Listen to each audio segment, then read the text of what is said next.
You're listening to an archived Cabral Concept podcast. After listening to this show, check out the most up-to-date podcasts available at stephencabral.com/podcasts or search directly on iTunes.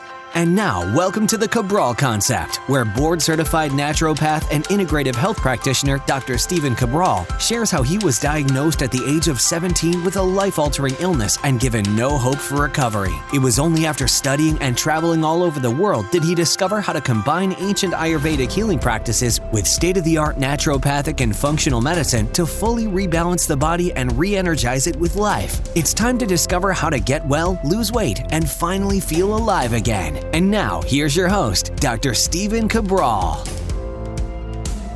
I'm Stephen Cabral, and I'm happy to have you with me today on this Weight Loss Wednesday.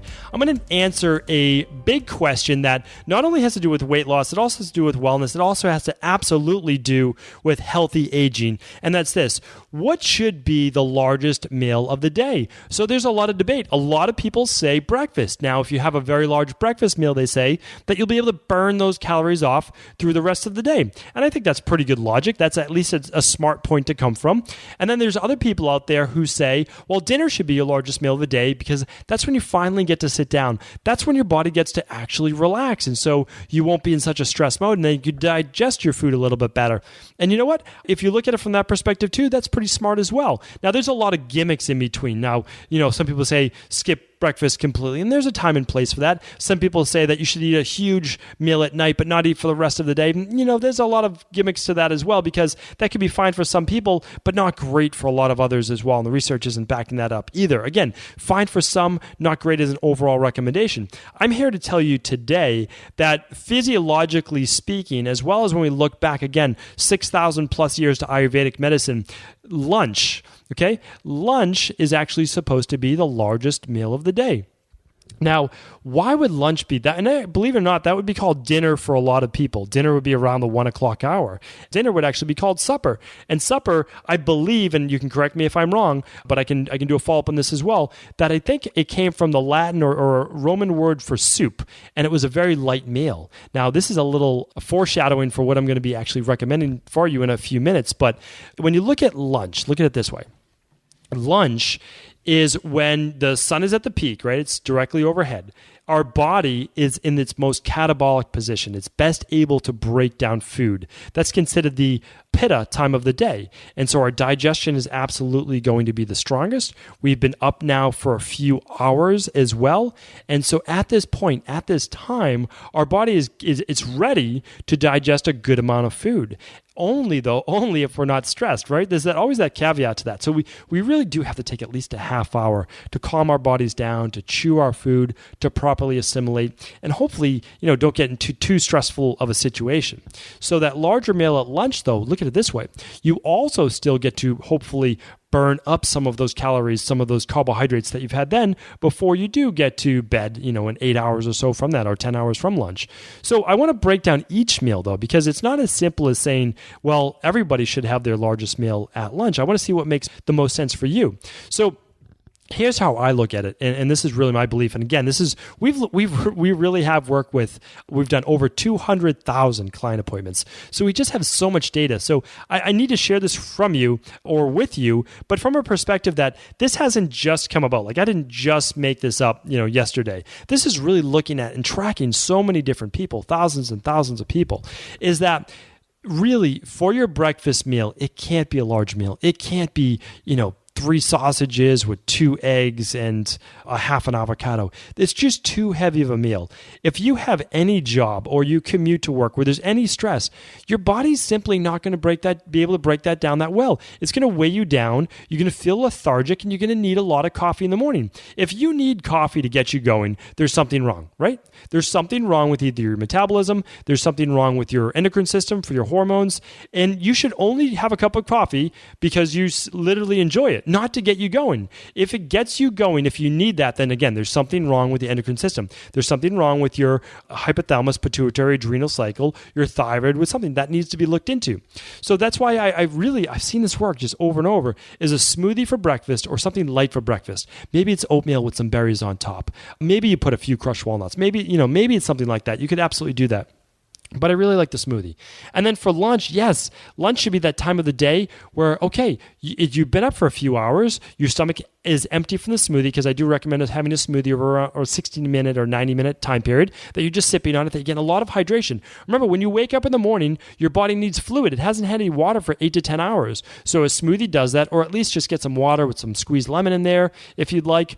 And if you just have coffee, again, you're not hydrated in your system. You're putting in a caffeinated substance that could very well dehydrate you even more. And the heavy proteins in the morning also dehydrate you. A lot of people don't look at it that way. I don't want to harp on that right now, but very, very important to look at that. Now, when you go to lunch, again, your body's ready to accept that food, and you can have a nice, large meal for lunch. Again, don't pack your stomach full of food, but eat as much as you would like to feel satiated.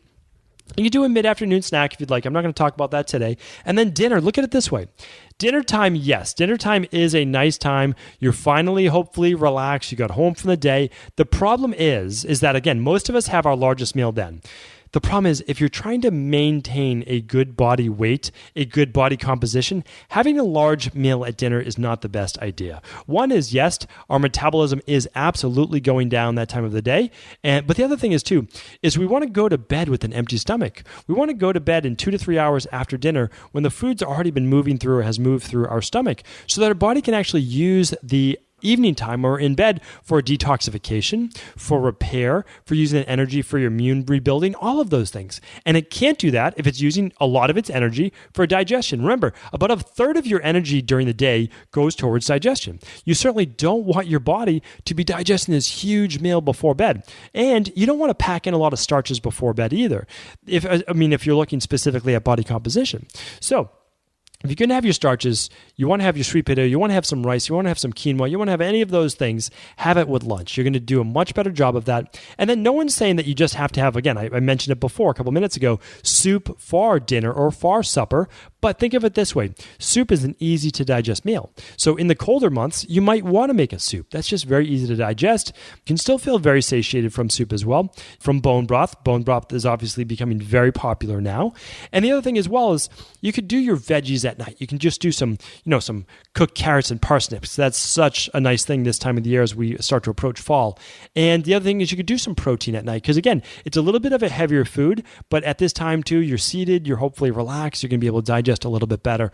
So trying to keep this really simple. Largest meal of the day was always meant to be around when the sun's above us, 12 o'clock, 1 o'clock. Very, very simple. The sun is setting, our bodies are resting, they're supposed to go into relaxation. If we eat a huge meal, it's going to ramp us back up in terms of energy. We actually want to just keep our bodies calm at night. We want to be able to relax our bodies, not do anything too stressful, and just start to wind our night down so we can still have a great meal, but I mentioned this in a previous podcast, something called the fork test.